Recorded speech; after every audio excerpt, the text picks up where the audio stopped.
Hello, welcome to Big Bang Radio Spotlights. This is a show where we talk to independent artists from all around the world all about their music and their process for making it. I'm your host, Isaac Anderson, and today I get to sit down with the musician Avril Jensen. Without any further ado, here's the interview. Well, Avril, thank you so much for joining us today. We really do appreciate it. I want to start at the beginning of your musical journey, just like we do with all the other artists that we talk to on this show. So the first question that I want to ask you is, what is your earliest musical memory? One of my earliest musical memories is probably going to a bar when I was like 4, because he was playing in a bar and we had to hide in the basement of the bar because we weren't allowed to go in. So that was kind of funny. Like, that was kind of my childhood, to go into bars without, like, illegally almost, to go watch my dad make shows. But in terms of like my music, like when I started making music, it was probably around when I was 6 or 7. I wrote a song that was not really good, but what can you expect from a 6-year-old? It was really dark. Also, it was a really dark song. I don't know why. It was weird. But anyway, yeah, I think my first song I ever wrote was when I was like 6. And that song was about war and death. I think I've heard you talk about this before too, right? Yeah, exactly. It was, why did I write that? I have no explanation to this day. It was just weird. Were there any other songs that you wrote during that time that maybe had some like unique properties to it, kind of like that one? Like I imagine that just kind of like started the snowball of you writing after that. When I was in primary school, I had a band with my best friend at the time. From like 4th grade to 6th grade, we would write all the time. We had like an album and everything. It didn't go through, unfortunately, but yeah, I've been writing my entire life, basically, I think. So it's kind of like normal for me to just write, and yeah, to make music is just like the norm in my house. So it's really cool. I've also read that you wanted to be like an astronaut or like a screenwriter. You've had a lot of big aspirations throughout your life. Now, I know music is your career, but was there a moment in your life that you knew like music was the ultimate path for you, or was there just never any question? It's kind of always been a dream, from like a childhood dream, but for a really long time, it didn't like, I never thought I was actually going to do it like in my life. I didn't think it was actually going to be my career, even though it was like a little dream, like, oh yeah, being a singer would be cool, but no, I have other things to do, or I don't know. I didn't really think about it for many years. And then when I was probably when I was 14, I wrote a song in English with my sister, and I wrote like 7 songs in the same week. And then I realized that maybe that's actually really what I like to do. And if I really like it, then why not make it my career? Like, it just seemed kind of logical to me. So with my dad, we started making songs together, because at the time I didn't know how to use any like music stuff on his computer. So he would make the beats for me, and I would be like, yeah, I want this way, I want it that way and stuff. So we would make songs together, and then by watching him, I would be able to make the music myself. And we had the opportunity to sign me with the label so that it would become like really official. So yeah, it's been many years that I want to do it, but it wasn't always like no questions, you know. I questioned myself actually. So 'cause you knew it would be a way for something new. That's what you said. You've just seen too many ghosts of people you don't know. You were swallowed by the sky on the prettiest starry night. Peut-être que je t'aurais choisi. J'imagine que tu m'entends. Ça fait longtemps qu'on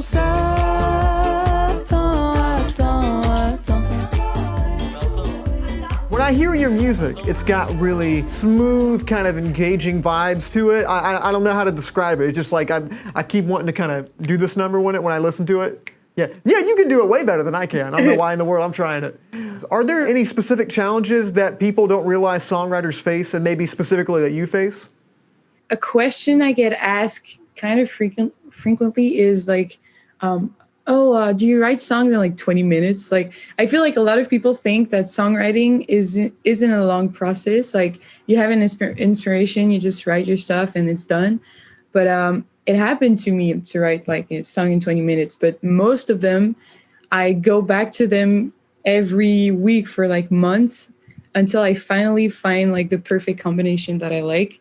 So I think that's the thing that people don't realize is that even when like my song is finished, even when I finish writing the lyrics, I could always go back. I could always like it's never really done. I feel like I could. It takes months and months and hours to just write the perfect song in my opinion. So yeah. Do you have a process for trying to break through any creative blocks when you hit them? If I have a creative block, it happened to me like some months ago. I couldn't write anything for months. It was really horrible. But it was this. You just have to sit and write. That's the only thing I can say, because it feels like when you're in a like writing block, it feels like you just don't have the inspiration. You just can't get to sit and write, but you actually can and you have to. Because even if it's really bad, or even if you really don't like it or think you're never going to use it, you still wrote, and I think that's how you can restart the machine, by just sitting and writing. And that's what I did, and it works. So that's what I tell to everyone to do, just like sit and write. I believe that you grew up in Quebec, and that area is just really diverse. It has a lot of French and English influences. In your mind, how has that area influenced your creativity? I feel like since, like you said, it's like a really like mix of a lot of things. There's a lot of really diverse people in Montreal, and there's a lot of like people making music, but all the genres are here, and that really helped me in the sense that when I started really collaborating with people from here, it really added like a really different song and a sound to my music, and really added stuff that I wouldn't have thought by myself, So like my EP is made by a guy named Nimbus2K. Like he was the producer on many songs, and he went to places I never thought I would have gone by myself. So that is something, because like I said, like there's so many different styles and so many different people from different cultures and different places that mixing it all together and collaborating, it's so refreshing, and it gives you so many ideas for places to go. So that was really cool to finally like meet different people and to like mixing it all up, I guess. I want to hop onto that new EP right now. It's called Colors. It's full of a lot of great music. And just in your experience, what was the process of making that like for you? The writing was made like on so many years, because some songs on the EP are like 5 years old or 4 years old. Some of them are really, really old, but all the production is really new. It's like all from the beginning of 2022.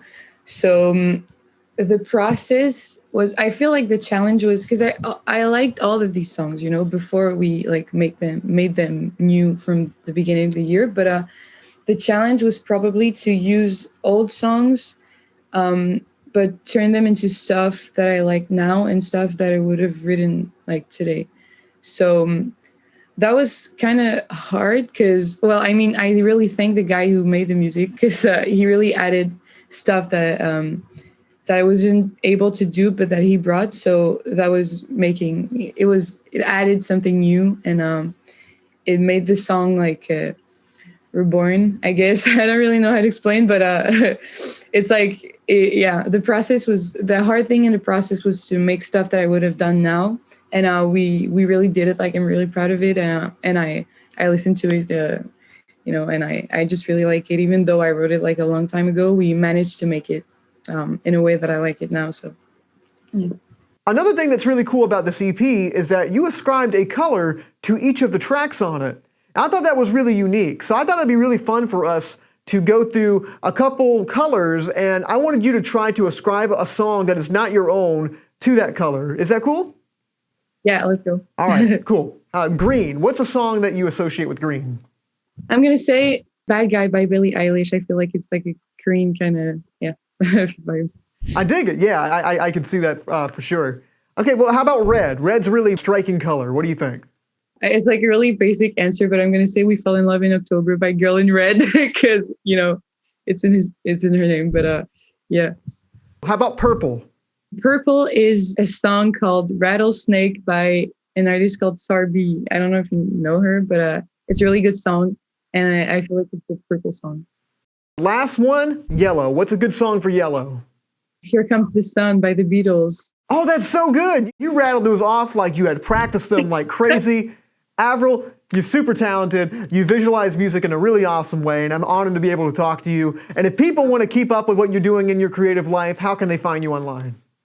They can find me on Instagram with my Instagram account that has a really complicated name. So just Avril Jensen, I guess, is okay. And on Facebook, I have a Facebook page. I have a YouTube page where I post all my YouTube videos, all my music videos. So yeah, that's it.